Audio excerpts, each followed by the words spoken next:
بسم الله الحمد لله والثناء لله والصلاة والسلام على رسول الله وعلى آله وصحبه ومن والاه ما بعد. إلهي ما أسكله تبارك وتعالى noo suurtageliyo kulankan taariikhdu waa 4 Juun 2023 waafaqsan 15 Dulqacda 1444 magaaladu waa Nairobi. sida meeshan idinka muuqata waxaa saaka kulan isugu yimid qayb ka mid ah culimada Soomaaliyeed ee dalka Kenya. ujeedada kulankuna wuxuu ku saabsanaa oo la isugu yimid mushkiladan ka jirta magaalada Laascaanood iyo dhibaatada ka dhalatay dadka hadday tahay caafimaad, hadday tahay nolol, hadday tahay hooy oo ah runtii mas'uuliyad u wada taala dadka Soomaaliyeed علمية عامة. أرنتاسي وهذا كهر نشرا لقى قاتي كلما علماء كقاتين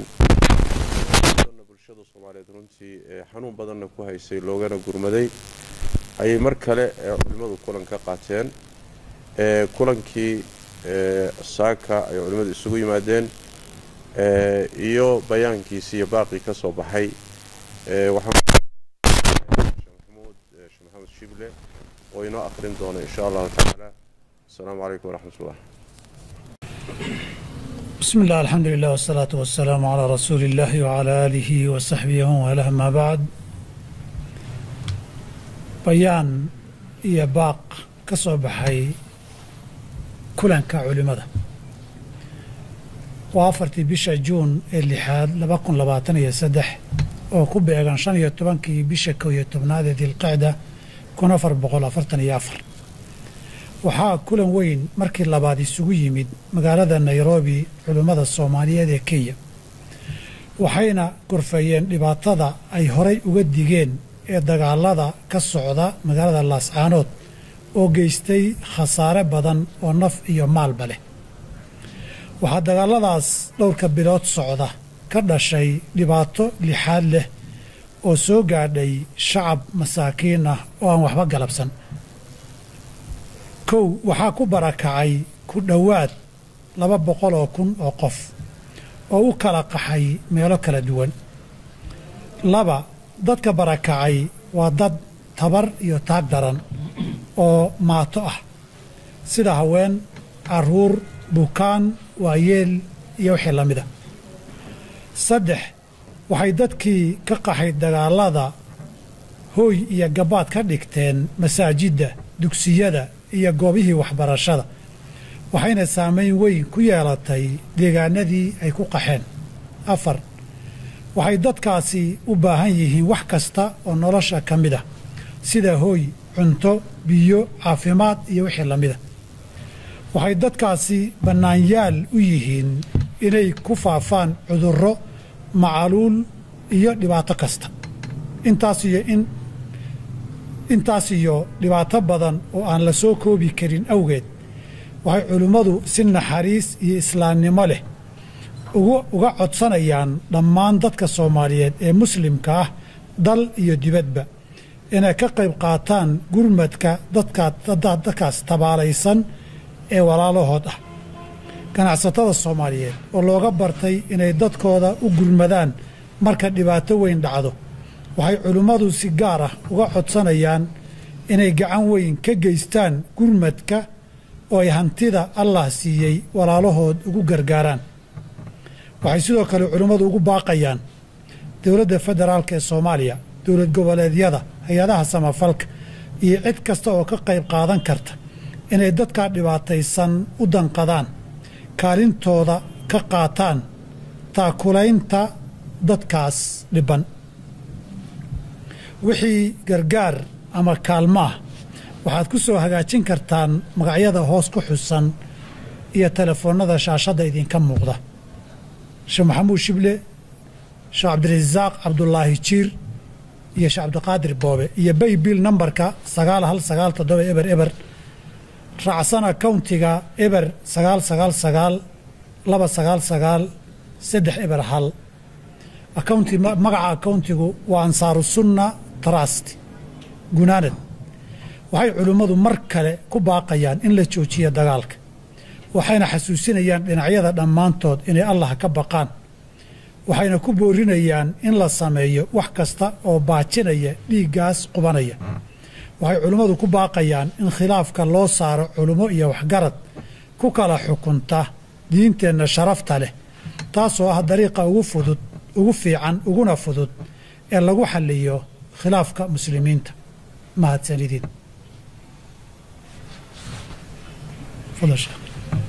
جزاك الله خير شيخ محمود كاسي وبيان أي علماء إذليهن waxaan jeclahay inaan raaciyo dhibka dhacay dadkii ku geeriyooday ilaahay ha u dambi dhaafo hana u naxariisto dadka ku dhaawacmayna ilaahay tabaaraka wa tacaala caafimaad ha siiyo inta ku barakacdayna ilaahay tabaaraka wa tacaala dhibaatadooda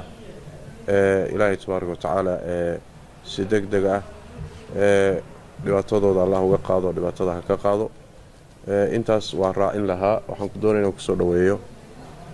sheekh maxamed sheekh cusmaan كلمة كوبان الدقيقة لو دقيقة فليتفضل. الحمد لله رب العالمين والصلاة والسلام على أشرف الأنبياء والمرسلين نبينا محمد وعلى آله وصحبه أجمعين. بيان كاس شيخ وأخري شيخ محمود علماء كالصوب بحي وبيان آدو مهمة لقنا الدونية ومدى الصوماليات إني ويليان ودكتا ودقان خاصهان dadka ay khuseyso arintan waa marka u horeysay waxaan culimo ahaan aad iyo aad u maaragtay ugu boorinaynaa ummadda Soomaaliyeed inay u gargaaraan walaalahood sidii horeyba anagu aan ugu istaagnay u gargaarka ummadda markay dhibaataysan tahay abaarihii culimadan halkan fadhida bay ahaayeen dadkii u istaagay fatahaadii baladweyne suuqa weehaan iyo mar kasta oo ummadda Soomaalida dhibaato ku timaado culimadu sidaan bay dhaqankoodu ahaa haddana tii bay raaceen waxaan ummadda Soomaaliyeed ka codsanaynaa dadkaas ku dhow 200,000 oo qof oo soo qaxay in maaragtay la gaarsiiyo wixii qof kasta naftiisa uga go'i karo awoodo waxaan ayidaynaa in dawladda Soomaaliya oo mas'uulka ah ummadda Soomaaliyeed ay u istaagto sidii dagaalkan ay ku joojin lahayd xal caadil ah oo ku salaysan diinta islaamkana ay dadkan ku kala xalin lahayd waxaan ka digayaa oo ummadda Soomaaliyeed uga digayaa waxa aad u soo weynaaday oo aad u soo batay oo ah in la soo nooleeyo qabiil oo aan maqlaynaa habeen iyo maalinba ururo qabiil ah oo ama kutulooyin qabali ah nabiga calayhi salaatu wasalaam xadiidkii sheekh naasirna uu yiri waa xadiid xasana nabiga calayhi salaatu wasalaam wuxuu yiri inna min afra alfiraa an yahjuwa arrajulu qabiilatan biasriha qofku inuu qabiil dhancaayo oo culummo leh oo shariif leh oo dad nooc kasta leh in ree hebel social mediaha dhallinyarada ku jirta ee dabka shidaya ee qabaa'isha caahaya ee ummadda isku diraya waxaan leenahay ilaahay ka baqa ka waantooba waxaan dhibaatadan aad hurinaysaan waa dad muslima waxaan leeyahay dadka isku haya dagaalkan ama dhibaatadan ka dhaxayso qolo malaa'iga iyo qolo gaala iyo qolo islaama ma ahan waa dad Soomaaliyeed oo islaam ah oo maaragtay maangaabnimo iyo dhibaata dhex martay marka arrintaasna in badan baan maqlaa gaala iyo islaam baa ishaysa qoloba qolo ay gaalaysiinayso qoloba qolo ay leedahay waa argagixiso waxaasoo dhan waxba kama jiraan waa raadgadad iyo awrku kacsi dad muslima kii dhintaana waa Soomaali muslima kii maarag wax dilayna waa Soomaali muslima aakhirana ka dambayso waxaan leeyahay arrimahan oo dhan si duuduuba waxaan u leeyahay culimadu diyaar waxay u yihiin in ay culimada khaas ahaan Kenya jooga initiative inay qaataan culimadii waqooyi la xiriiraan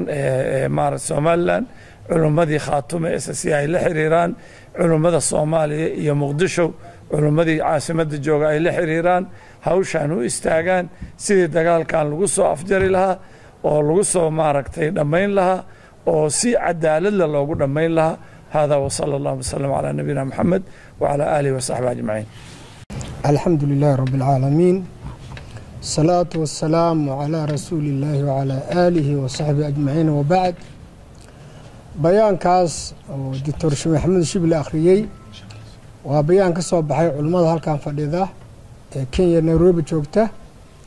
بيان كلا قيب هوا مغلسين قيب ومدة مهم كوادتك ولا لها dhibaatada ku soo gaartay dagaalkii Laascaano oo rayidka shacabka in loo gurmado. dadka waxay u baahan yihiin gacan walaalnimo oo furan deeqsinimo ah in wax la gaarsiiyo nuucay noqotaba. marka qofka muslimka ah ee Soomaaliyeed ee deeqsiyaasha Ilaahay wax siiyay aan ku codsanaynaa in walaalaha kaalmeeyaan. وتعاون على البر والتقوى ولا تعاون على الإثم والعدوان. qaybta labaadna waxay ahayd dagaalka socda. dagaalka hadaan la joojin dhimasho waa jiraysaa, dhaawac baa jirahaya, barakac baa sii soconaya. walaalaha Soomaaliyeed dagaalamaya, maamulka Somaliland, khaatumo SEC, waxaan codsanaynaa in la joojiyo dagaalka. cid ka faa'iideysan ma leh, waxaan khasaarahan laga heli maayo. waa kugu dhimay oo kaa dhimay. walaalo muslimaha leeyahay, Soomaali baa leeyahay, dagaal intaas uu socday lama arag lamana maqal cid ku guuleysatay. marka culimadu say soo jeediyeen waxa weeyaan walaalayaal dagaalka joojiya. ilaahay laga baqo subhanahu wa ta'ala. ومن يقتل مؤمنا متعمدا فجزاؤه جهنم خالدا فيها وغضب الله عليه ولعنه وأعد له عذابا عظيما. كله قرنسان دقالك هلا جوجيو، دقالكاس هلا جوجيو. qabiilada sheekhu ka hadlay oo la hurinayo iyo habar wacad ka la joojiyo. intii hore khasaaro nagu filan, marka waxaan dardaarmaynaa in dagaalka la joojiyo oo la heshiiyo oo colaada ay dhammaato. culimada Soomaaliyeed, waxgaradka, ganacsatada, siyaasiyiinta, dawladda federaalka, maamulada kulli laga qayb qaato arrinta loo istaago.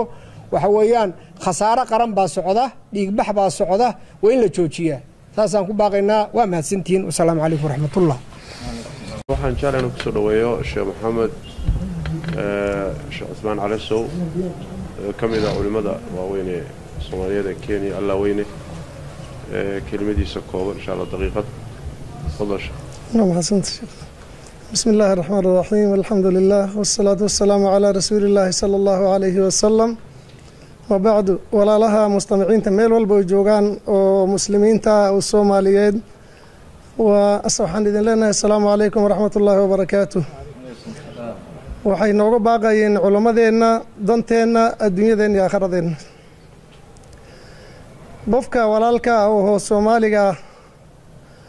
qof kasta oo muslim horta waa walaalka. markuu Soomaali yahayna waa walaalka oo in muslim hoonayna adeerka. marka adiga aad isdisha oo annaga aan islaayno eber iska dhignana xaaladeena waxa weeye dhulkeeni iyo maaragtay nolosheena waxa la wareegaya dad cadow oo noo naxariisanayn oo nala diinaheen ayaa dhulkeena qaadanaya. waana sirta dagaalada noogula horinaya muddo 40 sanad ka badan ummadda Soomaaliyeed dagaalka loogu horinaayo in ay ayaga islaayaan, wadankoodana ka haajiraan, wadankeeniyo cidla khayraadkiisa aad buuxa, dawlad taagan oo waxtara in la weeya waa waxa la doonaya. arrintaas dadka koobaad oo dareensan waa dadka waxgaradka oo aqoonyahanka ah oo kow ka yihiin culimada muslimiinta. waxaan leenahay culimada muslimiinta meel walba oo joogaan dal iyo dibad, Soomaali iyo maartay wadamada kale oo diriska meel walba oo ku nool yihiin, kelimadaas waa isla wada qabaan. wayna ka midaysan yihiin kuwa Hargeysa joogaan iyo kuwa Muqdisho joogaan iyo kuwa Nairobi joogaan, way ka wada midaysan yihiin. wixii juhuud oo ay sameeyeen waan ogsoonahay. culimada kuwa Hargeysa jooga iyo meel walba oo joogaan dadaalka ay sameeyeen waan ogsoonahay. waxaan leenahay ummadda Soomaaliyeed u jeedinaynaa waxaan khasaaraynaa oo koobaad diinteeni baan khasaaraynaa oo walaalka muslima markaa disha intaad wax kalaba gaarin diintaadii baad khasaartay. waciidka ayada hadda la aqrinayo waan maqlayni. marka labaadna garab la'aan baad noqotay oo garabkaaga baad banaysay oo garab la'aan baad noqotay, walaalkana waa iska dishay. dalkaagana waa cidlaysay oo cadow baad u baylahaysay. walaalayaalow waxaan idin leenahay dadka waxaan ka bilaabaynaa dadka madaxda oo mas-uuliyiinta dowlad goboleedyada madaxda u ah madaxweynaha guud oo ummadda Soomaaliyeed madaxa u ah madaxweynaha gobolka jooga maxaa la yiraahdaa Somaliland dhammaan waxaan leenahay garabkeena ha goynina diinteena ha baabi'inina walaalnimadeena ha naga dhantaalina wadankeena iyo diinteena yaanan dad kale u loogin ummadeena maxaa la yiraahdaa diinteeda iyo jiritaankeeda aan ilaalina si guudna annagoo wada jirna oon kala maqneen aan u gurmana walaalaheen dhibaatada ku dhacday oo xaaladaas marayiin oo dadkeena ay baabaasan yihiin wax dhaawac iyo wax dhinti iyo wax maanta ku sugan iyo wax cudurro hayaan iyo gaajo ku dhamaanay ay yihiin dhammaanteen inaan u wada gurmana aan ku wada talagalna ilaahay waxaan ka baryaynaa meel walba oon joogno dad kelimadooda mid tahay wada jiraan diintooda iyo dalkooda iyo dadnimadooda ilaashadaan inuu alla naga dhiga ayaan ilaahay weydiisanaynaa هذا وبالله التوفيق وصلى الله وسلم على نبينا محمد وآله وصحبه أجمعين. بسم الله الحمد لله والصلاة والسلام على سيدنا ونبينا محمد وعلى آله وأصحابه أجمعين وبعد. runtii culamada Soomaaliyeed ee Kenya joogto baaqa ay soo saarayaan ee ah ka kooban laba arrimood arrin dadkii dee ku barakacay dagaaladaasi ee masaakiinta ahee bannaanka yaalle laga warramay baaqii lagu sheegay dee dadka muslimiinta ahi waa khaasatan Soomaalida ciddii ilaah wax siiyey inay wax la gaaraan guddi iyo waxa la sameeyey meelo lagu soo ururin karo arrintaasina waa loo istaagayaa dal iyo dibadba in si fiican looga qayb qaato ciddii ilaahay wax siiyey si fiican looga qayb qaato arrinkaasi waan taxriidinaynaa waan buurinaynaa arrinka labaad dhibaatadani waxaa sababay oo dagaalka ah in la joojiyo in ilaah laga cabsado ilaah laga baqo ninka madaxda ah iyo kan askariga ah la soo dirsanaya iyo kan dagaalka gelaya iyo waxoo dhan dee dhammaan dhimasho iyo qabri baa ka dambeeya xisaabna waa ka dambaysaa qof walbana camalkii uu galay ayuu ilaah kula xisaabtamayaa laguna abaalinayaa dunuubta la galo dunuubta ugu waaweynna waxaa ka mid ah dhiig muslim in la daadiyo xaq la'aan lagu daadiyo dee in adduunyadan keli aan fiirinna ma aha maqsadka weyn iyo meesha aan u soconno waa qiyaama iyo qabriga arrinkaasi in laga fikiro oo khaasatan qolada madaxda ee ummadda mas-uulka u ah inay arrintaasi ka fikiraan oo ay gartaan dad ayaga ka horreeyay oo madax ahaa isla markaana ummaddii ay madaxda u ahaayeen wax u tara wanaagsana ama ummaddii ay madaxda u ahaayeen baabi'iyoo dhibaateeyey dhammaan waa wada tageen dhammaanna waxay aadeen camalkii ay adduunyada ku qabteen jazihiisii ayaguna qoladan hadda madaxda ah waa tegayaan jazahoodii ayayna la kulmi doonaan marka inay ku xisaabtamaan jazahaasi inuusan noqonin dhiig muslin oo ay daadiyeen inayan qabriga ugu tegin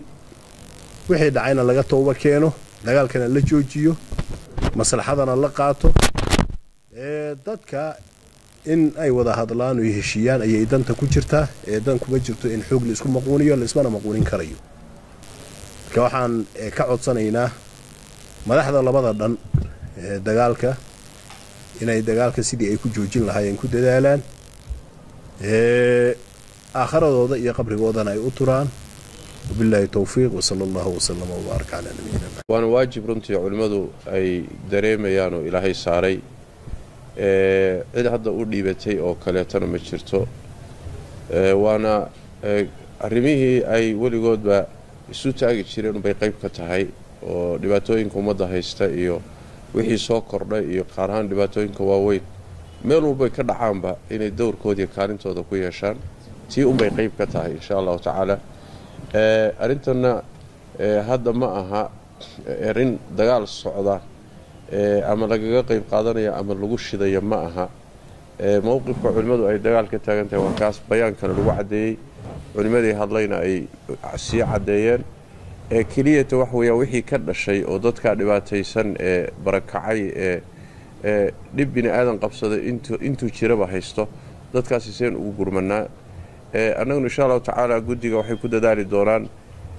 inay si ammaana ku jirto mas-uuliyadda u gutaan oo wixii dadkii loogu talagalay inay insha allahu tacaala gaadhsiiyaan mas-uuliyaddaana way isa saarayaan insha allahu tacaala way ku dadaali doonaan meel walbood joogtaanba aad baad u mahadsantihiin waxaan sugnaba insha allahu tacaala waa idinka iyo deeqdiinna iyo gacan furnaantii aan barannay inaynu walaalaheenna dhibaataysan mar walba aynu ugu gurmanno ayaan idinka sugaynaa insha allahu tacaala dadka dibadaha jira ama aan waddanka joogin meelahay wax ku soo diri lahaayeen waataa laydin sheegay dadka waddanka gudihiisa joogana kolley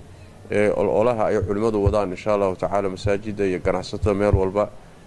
inaad si fiican uga jawaabtaan baan rajaynaynaa biidni illahi tabaaraka wa tacaala degmo male deegaanna male dhibku hadduu koonfur ka dhaco iyo hadduu waqooyi ka dhaco hadduu bari ka dhaco hadduu kenya ka dhaco hadduu etoobiya ka dhaco dad walaalaheenoo muxuu aha aan wada dhalannay islaamnimana naga dhexayso ayuu haystaa caadana waxaa noo inana dadka kala saarino meeshii kolba dhib weyni ka jiro loo gurmado saasaa dhaqan noo ahayd tii umayna qayb ka tahay insha allahu tacaala allah idin barakeeyo meelaad joogtaanba waxaad ku baxsataanna ilaahay tabaaraka wa tacaala idinku xifdiyo iyagana ilaahay tabaaraka wa tacaala dhibaatadaa gaadhay allah tabaaraka wa tacaala ha ka qaado intii ku dhibaatoodayna ilaahay tabaaraka wa tacaala khayr ha ugu bedelo asalaamu calaykum waraxmatullahi wabarakatu